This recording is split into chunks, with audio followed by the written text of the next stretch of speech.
Hello guys, this is Vaish. So December 15th, Hindu editorial, the COP 28 summit, which happens every year, is happening in Dubai, and it is over now. It was extended for one more day, and all the details have come in very detailed fashion in today's Hindu newspaper.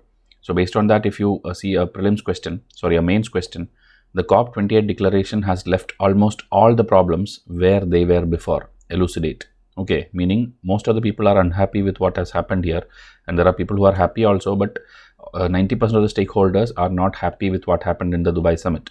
So we'll try to understand and discuss everything in detail today.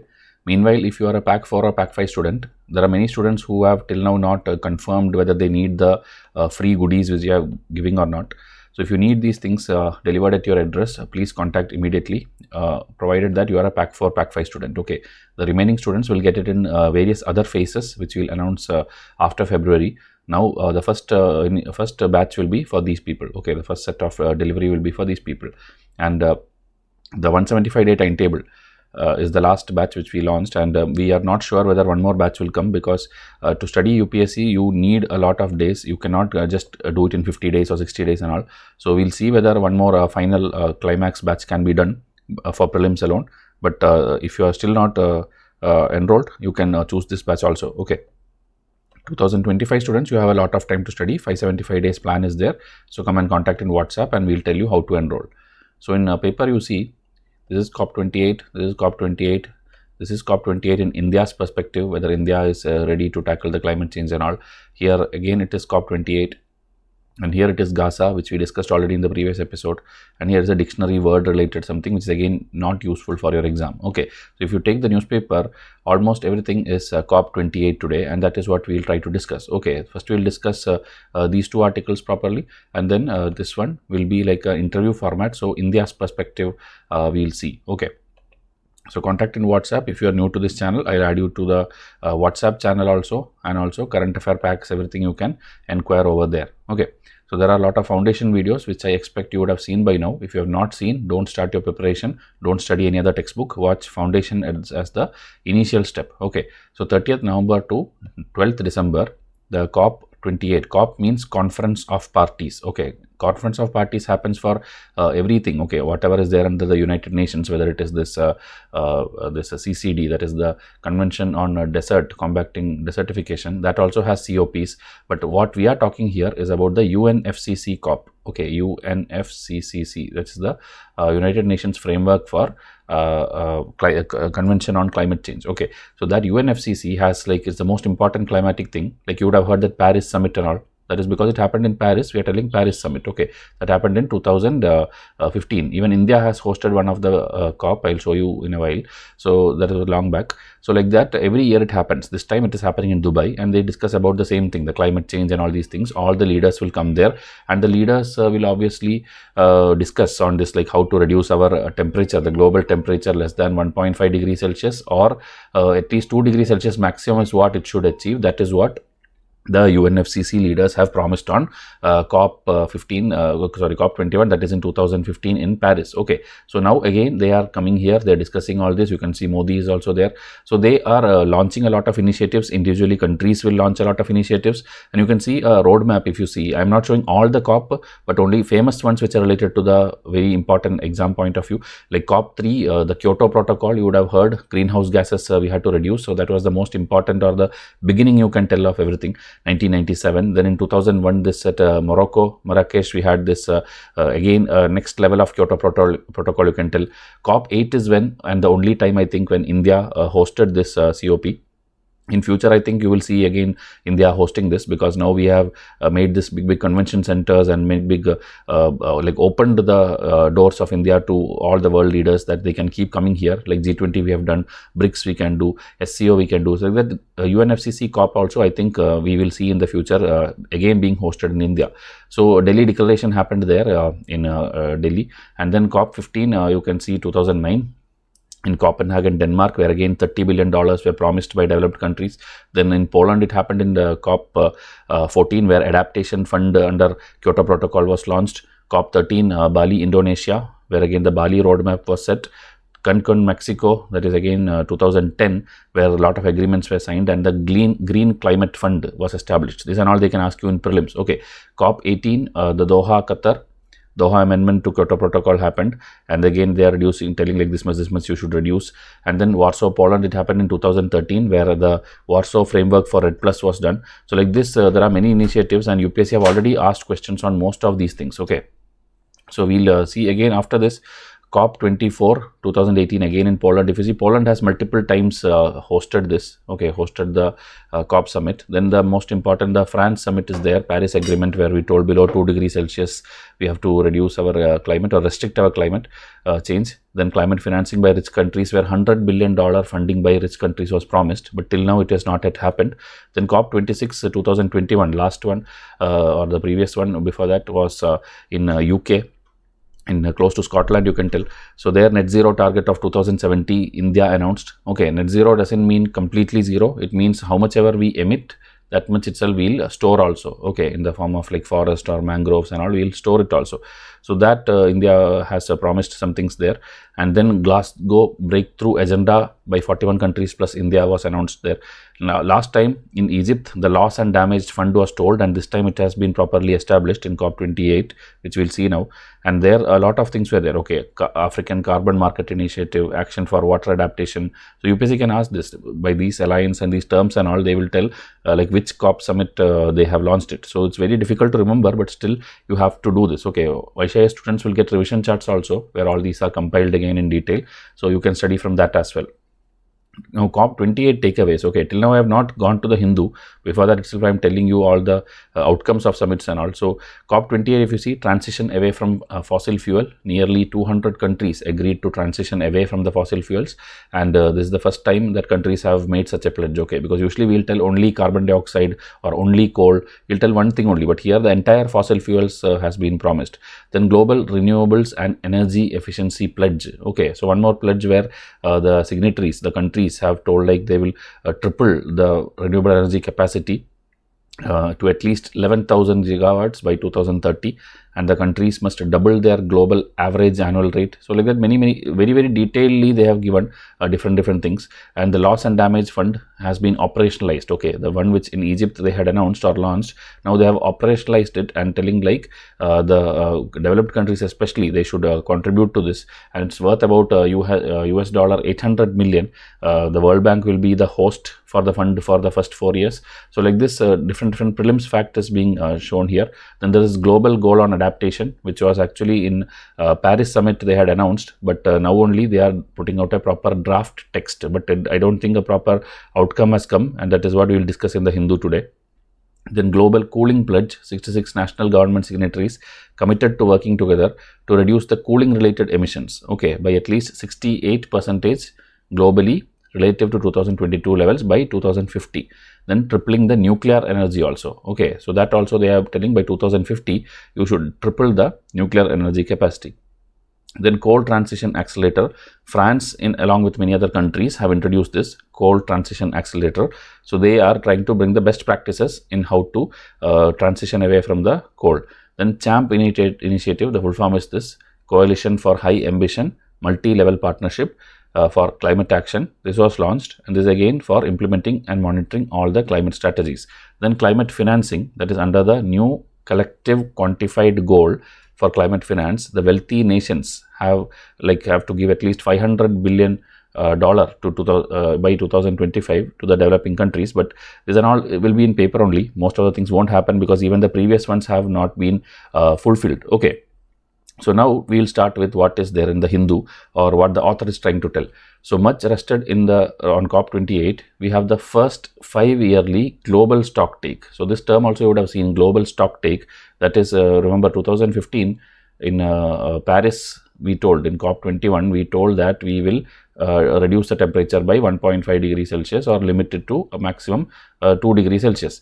But after that, we have to monitor it, right? How will you know whether we are doing it or not? So that every 5 years we should look at. But then, COVID and all came, so it was not happening properly. So now the first such global stock take, that is the first reviewing of whether we have actually restricted our temperature as per Paris Agreement or not, that is being done in COP 28. Okay, so there they will discuss about the mitigation, adaptation, financing, other support being given to developed countries, the developing countries, the technical things, the report preparation, everything they are going to discuss in this particular thing, and they have already done this. Okay, so they are telling that the targets have not been achieved. That is what we promised, the global heating of 1.5 degrees Celsius, everything and all. It is the time is over. Until now we couldn't achieve it, so we need new targets. And also we saw a lot of other issues like heat waves, droughts, forest fire, flood, and then extreme rainfall. Even now when we are speaking in Chennai, disastrous floods are going on, and the army is involved there, and they are airlifting and they are rescuing a lot of like children and pregnant women. All these people are stuck there in the Chennai floods. Okay, so now again, greenhouse gas emissions, everything was in the top agenda, everything was there in paper, but we'll see like how it progressed. Okay, so from the onset, fossil fuels responsible for around 75% of all the greenhouse gases and about 90% of all the carbon dioxide emissions took the center stage at COP 28. Okay, so this kind of data you can use in your mains as well, that 75% of all greenhouse gases and 90% of all global carbon dioxide emissions are coming from fossil fuels. Okay, this you can write in any question which comes in climate related thing. So anxieties about the influence of the oil industry and supporting governments have already have become a problem. Okay, you should know one thing, that you are discussing about phasing out fossil fuel. Okay, phasing out fossil fuel, that is what? That is the oil and gas. Okay, so oil and gas you are doing, and the head of this summit you have kept this person, Sultan Al Jaber, who is the United Nations, the UAE's Minister and Head of Abu Dhabi Oil National Company. Okay, you have made him as the head of this whole thing, which is the world's largest oil and gas producer. So there is no science or logic. There is no science or logic in what is being done here. Okay, the person who is supposed to sell oil and gas is being made the head of a COP summit where you are telling that you should phase out oil and petrol. There is no logic to do of doing what it is. Okay, and usually these companies should be kept away from such meetings, but still the number of people who participated in Dubai was more than 2,000. That is larger than any country's delegation, meaning they're like China went, India went, Indonesia went. They don't have that many people, and this oil companies have a representation of more than 2,000 people. So what sense does it make here? That's the first wrong thing which happened. Okay, so a lot of draft text was made of the global stock take of how the Paris thing was achieved or not, and there again they are telling a lot of negative thing only. Okay, the global emissions, they are telling it would require reduction in global emissions of 43% by 2030, 60% by 2035, and net zero by 2050. Okay, if you don't achieve these things again, you are again going to make the world a very worse place to live in. Okay, so the stakeholders, as I told, if it's small island state, they called the text a death sentence. They did not like it. The African countries told that we have been promised a lot of funding, we have not got any funding.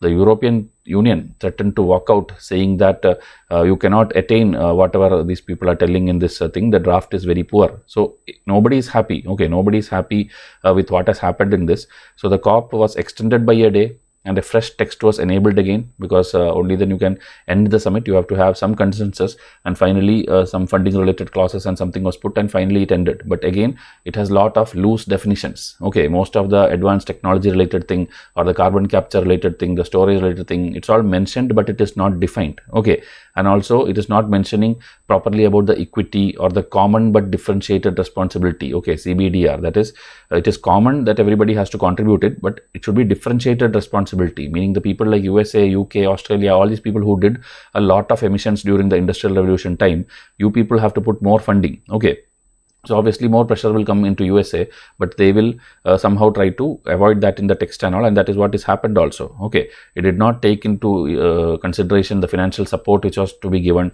what was promised in earlier summits. Nothing was discussed here. Okay, so it was a very everybody are unhappy in general. Okay, so the draft did express the concern of this $100 billion, but after that what to do with that they didn't do. Okay, if you see the money, almost 5.8 to 5.9 trillion you need, the developing countries need, and just to begin it, the adaptation, you need 215 to 387 billion dollar. But what have they given now? New loss and damage fund is less than like $600, less than $700, this much small money. Okay, that is in million, this is in million, and your needs are in billion and trillion. So how will you achieve the goals by making such a fund for namesake? Okay, even the COP president, that oil person, he quickly tabled the draft, and he didn't even check whether everybody are there in the meeting room or not, everybody are having any objection or not, nothing. He just passed it because he just want to pass that thing and finish off the summit. Okay, so after that also many people complained. The delegate from Samoa, a small country, representing the small island states, they told that we were outside discussing something, and meanwhile you are telling that you have already passed the bill without even asking us, without having this thing. The African chief also criticized this thing. So like this, many problems, almost everything what was there in the beginning of the summit, that still remains at the end of the summit also. Okay, there's no roadmap told for till 2025 what you should do. Financial assistance will be scaled up or not, you have not told. The number of documents were not finalized or approved. So fossil fuel industry went back happy, developed countries went back happy, because they did not have any equity related clauses there, they did not have to put any fund on the table, nothing was there, so they were completely happy. Okay, so overall the author is not happy with what happened there. And now in that second article, interview format, more like purpose of India or the role of India is being discussed. Okay, so here first thing is 198 signatories came there, and it's a historic event, that is all fine. And then the transition away from all fossil fuels, okay, that is, as I told, as opposed to the only coal which was told in the COP26 in Scotland, Glasgow, now you are telling all fossil fuels, so that is a positive thing. Okay, and India actually was the one who played a very big role that time in Glasgow also, telling that we should not use the word phasing out coal, we should do phasing it down. Okay, because India kind of country who are in developing stage now, you need coal. Okay, you cannot suddenly cut down coal completely. So instead of phasing out coal, India is the one who proposed phasing it down. But phasing out is what the small island countries and other countries needed, because they are the ones who will first suffer. Okay, when there is the climate change happening, temperature going up and all, the melting of polar thing will happen, and these island countries, okay, the sea level will rise, and these island countries will have to go down. Okay, so that is why they are looking for phasing out, but India and all other countries are looking for phasing it down slowly. Okay, so and again one thing is, India overall is the third largest emitter of greenhouse gas. Okay, but India's population is so huge, so the purpose, and if you see, it will be very less only, but still overall as a country we are the third largest emitter of greenhouse gas. So should India do something very very big thing, like very big contribution in funding, or very drastic steps like that, does India has to do or not? Here in an interview format, the Hindu has published today, okay, where they are discussing what you should do. So the first negative I already told you, the oil chief company person, he is made the head of the thing, it's a very bad thing.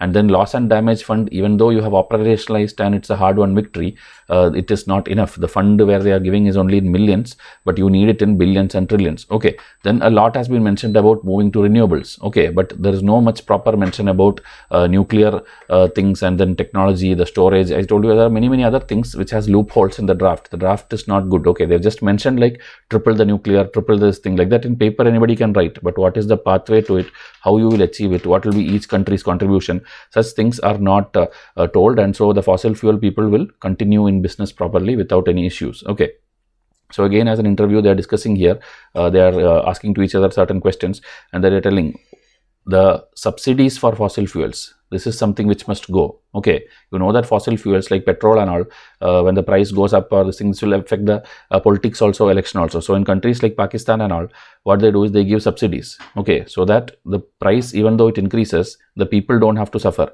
Okay, people will get at normal prices itself, the same prices itself, even though in the oil market the prices are going up. So the government is actually funding extra money as subsidies to just get the votes of the people. Okay, that is more harmful. Okay, fossil fuel usage is also already harmful, and you're paying to use that thing extra, that is again even more harmful. So that subsidy concept must go. That is what the authors are discussing here. Okay, and the developing countries, they have to bring back the issue of financing. They will obviously bring it. So that thing, whether India will face the impact or not, because India is now in a phase where you are not a developing country and you are not a developed country also. You are in the middle.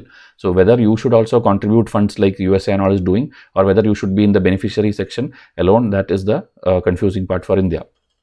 right now India is a net importer of a lot of fossil fuels. Okay, it is importing 80% of its petroleum demand, 50% of its gas demand, and also a huge amount of coal also is being imported, because we are trying to do what the USA, UK and all have done many years back, 100 or 200 years back. Okay, so now how it can bring together all the industry leaders, how the financing can be brought in, how it can be transitioned domestically, how to create job, these are the things which India is focusing on, and that is why we are doing something called PLI scheme, or the performance linked incentive scheme. Meaning in our solar technology, in our battery manufacturing, all these places, based on how you are performing, how your performance is going, more and more fund will be pushed, and we are trying to do more of make in India kind of thing within India itself. Okay, but how much ever it happens, it is not happening at a scale which India actually need. Okay, India needs to be clear that the impact of climate change are going to be even far more worse, and so we have to do at a more drastic level, or a huge level. Okay, because the LDF, or the loss and damage fund, is giving only $700 million,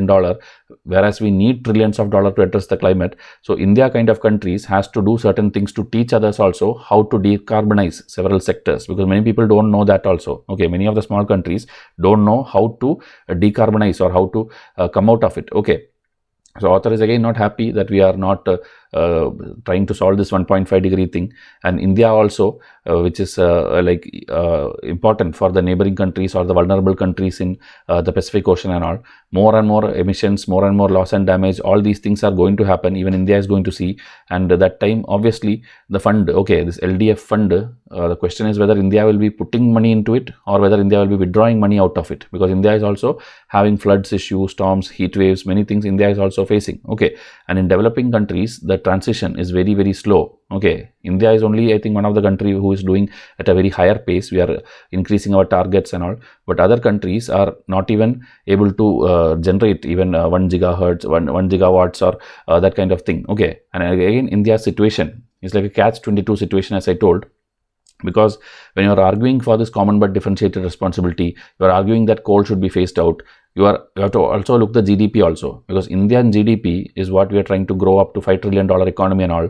Coal is a very big industry, 50,000 crore industry, is giving jobs also to a lot of people. Okay, whereas solar is giving only 7,000 crore thing and lesser jobs. So when we do our phasing out to solar, we are actually going to lose a lot of employment also and a lot of GDP also. So that coal, which is about 20 times the size of solar economy, is a concern for India. Okay, so whether we should run the economy or whether we should check the environmental consequences is also a dilemma for India, and this has remained from the starting. Okay, so as a developing economy, the livelihood must come before environment. This is what government always will choose. They look the employment, they look the GDP, but that may not work now. Okay, because air quality also, you would have seen, whenever we rank the worst air polluted countries and all, India's many cities will come in the top 10 ranking, and WHO standards also we are not following, and most of the places we are out of the things. Okay, out of the league. So the government, the stakeholders, everybody should come together. They should think of some metrics, some methods to assess all these things, and the long-term environment interest should be chosen and not the immediate livelihood or employment. Okay, we obviously agree that rich countries have to do more. They have to support these people with technology also, with money also, because in developing countries there are many places even now without electricity or proper energy sources and all. Okay, so India may soon become a $3 trillion economy, but you must contribute to loss and damage or not is the question which we are having, like a pending question. Okay, so as I told, India is already facing this. India is all because it's a regional power. Okay, if you take the subcontinent, the South Asian region, all the other neighboring countries looks India as a very big leader. Okay, whether it is Sri Lanka, whether it is East Africa, Nepal, Bhutan, Bangladesh, Zanzibar in Africa, everywhere we are setting up our technology campuses. We are giving them funding. We are giving them technology. So India as a soft power has huge responsibilities here. Okay, we are already giving a lot of financial assistance. We are building nuclear plants in Bangladesh. We are building dams in Nepal and Sri Lanka and all. We are doing all this already. So we need not give directly to the LDF fund,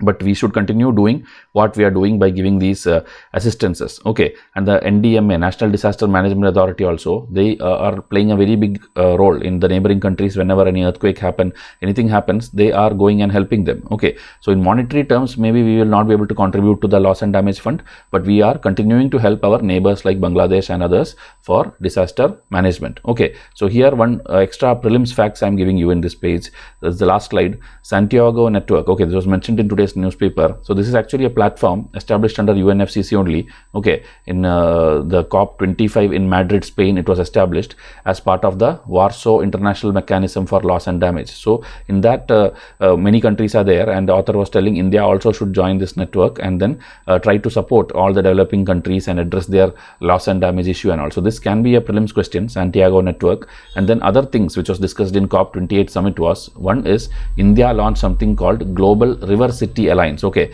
in India already there is something called River City Alliance, RCA, under the Jal Shakti Abhiyan and all, where we are cleaning Ganga and other things and all. Now the National Mission for Clean Ganga, they have launched globally in the COP28 summit that a Global River City Alliance should be there, GRCA, which will be working towards cleaning all the rivers in the world. Okay, they all will do their respective rivers, each country. So many members have joined that. Okay, this may be a separate video I will try to make later if it's more important. Anyway, in our test series there will be all the details. Okay, in the PDF all the details will be there. So this Global River City Alliance is something which India has launched, or the National Mission for Clean Ganga has launched in the COP28 summit. Okay, then this one which in Paris summit which was announced, the global goal on adaptation, nothing much progressed here this time, but again that was mentioned in today's newspaper. Another thing is Dairy Methane Alliance. Okay, this is like 6 of the world's largest food companies including Nestle have come together to accelerate the food industry action to drive down the methane emissions. Okay, in their respective food sectors, methane emissions to reduce, they have made such an alliance. So these are the things which are discussed in COP28, and I have given almost everything, but still when more and more episodes come, I'll try to make more things. And in our test series, as I told, detailed PDF notes will be there on all these things. Okay, there will be MCQs below which the answer will be given in detailed bullet point format, which you can study for your exam. Okay, so now come and contact me immediately, because if you are serious about 2024, you are already late. Try to get the latest batch. And also if you are enrolled to pack 4 or 5, you will get these free goodies delivered at your home address along with your other things which we are giving. So here the 575-day timetable, it will be open till like the next 2 years. Anytime you can come and join, and more batches will come, more current affair packs will come. Big announcements are going to come in the coming days. So before that, if you want to give any suggestions, you can tell in the comment section, and then also watch our foundation, after which you can watch our free lectures. Okay, because directly if you see lectures, you will not be able to understand most of the things. Okay, so contact us in WhatsApp, follow us on Instagram, and wait for the next episode. I'll come up with more interesting videos for you. Okay, so thank you and have a nice day.